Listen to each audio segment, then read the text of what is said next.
gue bayar deh, nggak apa-apa deh. Sumpah, gue donasi deh. Bisa Bang Jod. Ini pengalaman tak ternilai Bang Jod. King Jod Kang King. Repot banget Kang.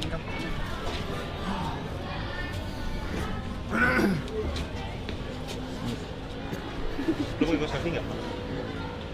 Coba sepatu. Mati gue. Gak mau, udah pakai. Kamu mau?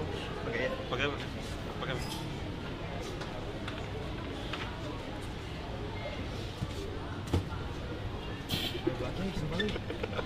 Ini berlebihan bego, sumpah masuk begini jangan dah. Ini nggak baik sumpah, ngentot. Tuhan tolong. Kalau mau ikut tulis sekolah suruh di situ ya, punya guru ya. Woi, swas.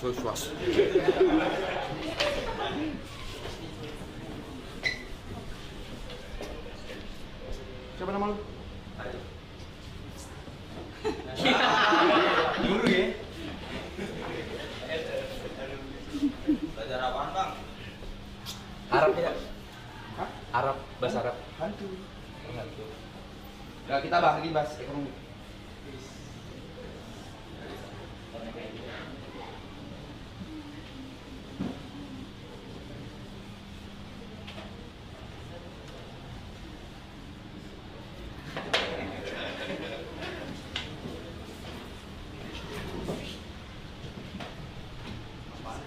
Apaan tuh?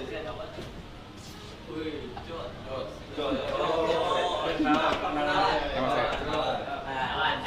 Nama saya. Nama saya.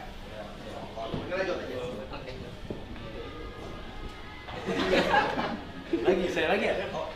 Oh gitu. Tremor.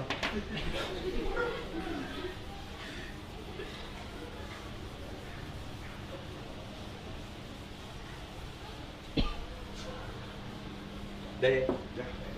Kasih ya. Kalian kelas berapa? Kelas 11.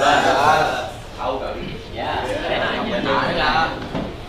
Kita hari ini akan bahas yang kalian dibutuhkan. Tahu. Menabung dan investasi.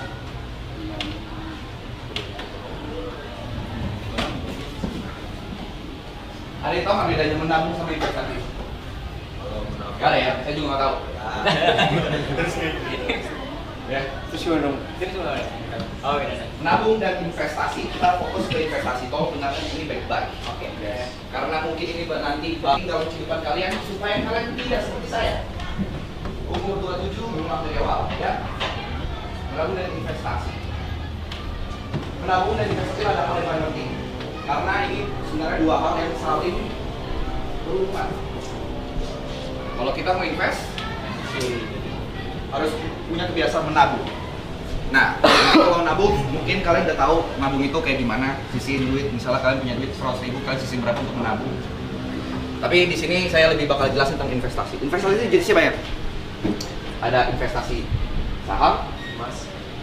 yes, emas. Ada lagi yang tahu? Mungkin kalau sekarang Gen Z lagi kripto ya, Bitcoin. kripto atau Bitcoin. Apa lagi? Obligasi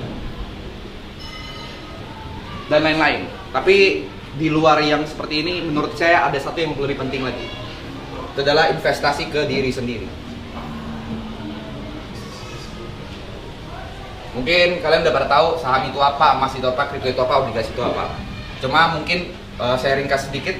Kenapa sih kita harus invest segala macam? Karena kalau kita cuma pegang cash, atau misalnya yang mungkin kalian tahu itu adalah duit atau uang,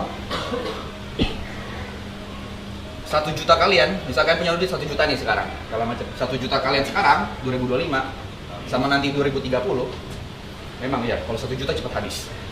2030 nilainya bakal beda. Karena apa sih? Kenapa sih bisa kayak lu pegang 1 juta sekarang sama nanti bakal beda? Ada yang bisa jawab nggak? Inflasi, betul sangat inflasi. Nah, investasi ini sebenarnya supaya kita bisa uang yang kita sekarang punya di kemudian hari value-nya bisa tetap sama. Ada yang namanya time, gue lupa. Ya. Tapi intinya itu. Nah, kita serius sedikit ya. Kita serius sedikit. Kenapa sih bisa seperti itu? Kita bahas. Mau bahas apa dulu? Saham, apapun ya. Apapun saham. Nah, saham. Kita bahas saham. Ada yang tahu nggak saham itu apa?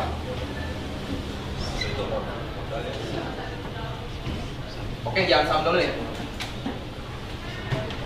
Tahu nggak tujuan kita investasi apa? Perkaya diri. Memperkaya diri. Memperkaya diri bisa segala macam. Tapi mungkin ada saya luruskan sedikit, investasi. Orang tuh suka salah nangkep. Orang Bitcoin, mau beli saham, mau beli obligasi. Tujuannya bukan untuk cepat kaya. Karena pada dasarnya investasi itu adalah kita ingin duit kita tuh atau money kita tuh grow. Money kita tuh grow supaya di kemudian hari ketika misalnya kita beli saham, kita berharap duit yang kita taruh akan menghasilkan keuntungan atau laba di masa depan. Masa depannya kita bisa 1 tahun, 5 tahun, 10 tahun. Tapi kalau konsep yang pengen saya tanamin, jangan pernah invest itu tujuannya itu cepat kaya. Karena percayalah, apapun yang cepat akan hilang dengan cepat juga.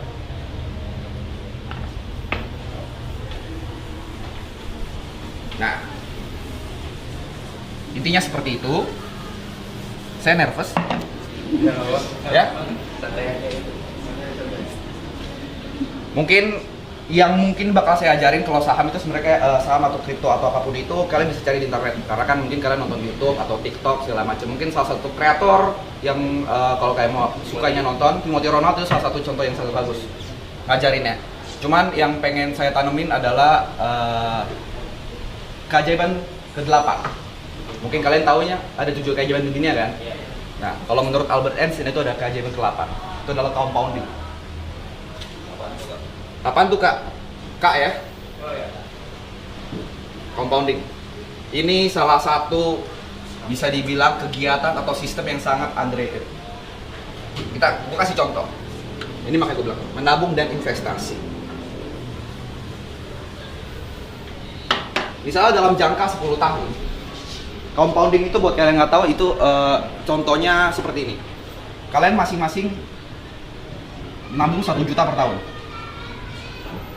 Kalau dalam range 10 tahun, berapa duit yang dimiliki?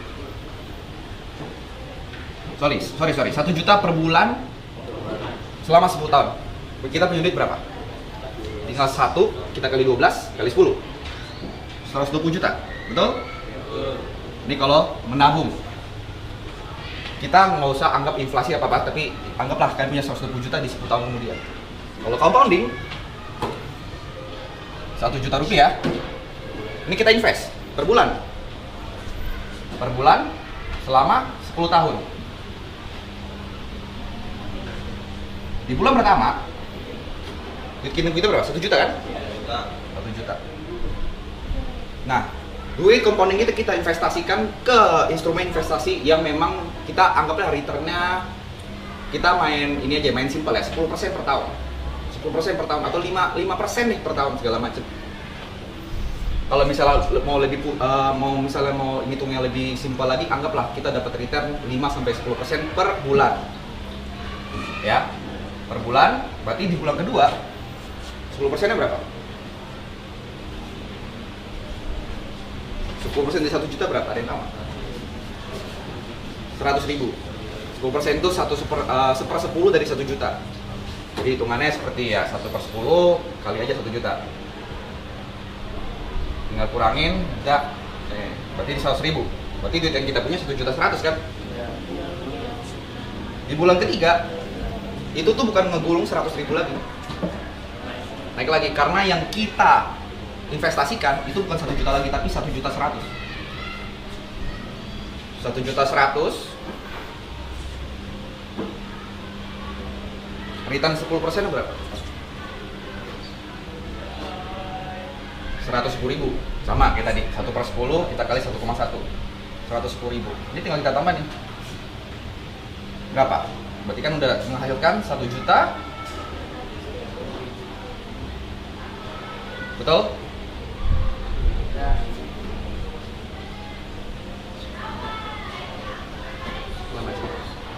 Sedangkan ini bulan pertama 1 juta, bulan kedua 2 juta, bulan ketiga 3 juta. Bedain sama ini. Bulan pertama 1 juta, bulan kedua 1 ditambah 1,1. Satunya dari bulan pertama. Ya berarti bener kan 100 ribunya? Ini 2,1 nih. Yang di sini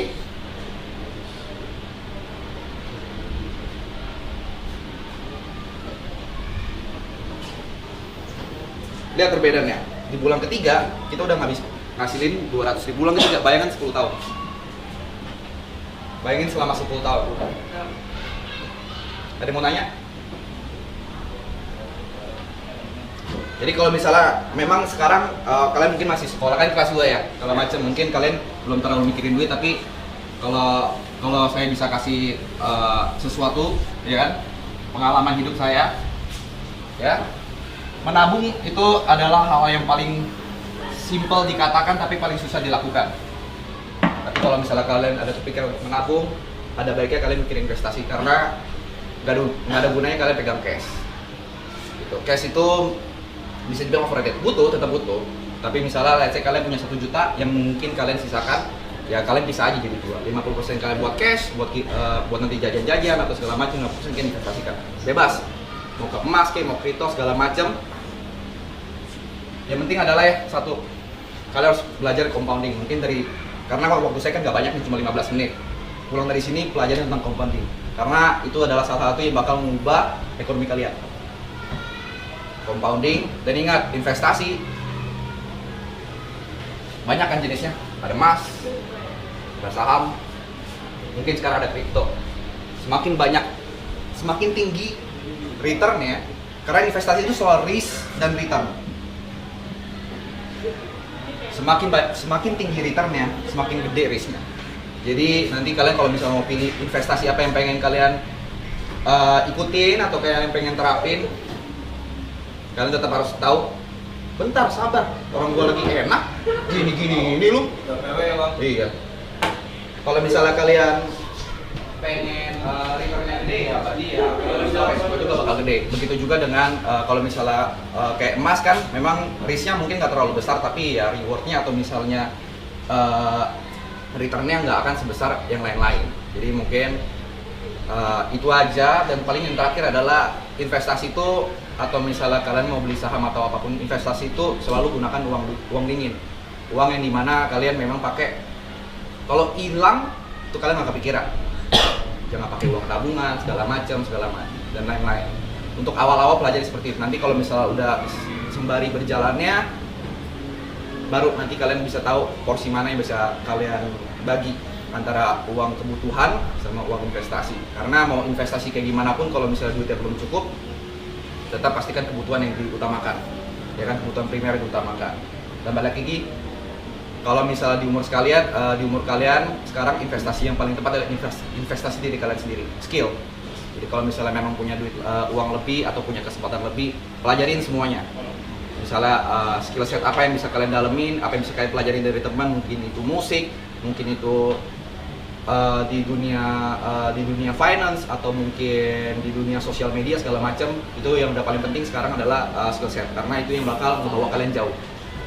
Uang membantu, tapi yang paling penting adalah skill set kalian, karena apa yang nanti kalian hasilkan di nilai akhir rapor kalian itu nggak nentu masa depan kalian. Jadi yang nentuin adalah apa yang kalian bisa bawa ke masyarakat luas. Itu aja. Thank you.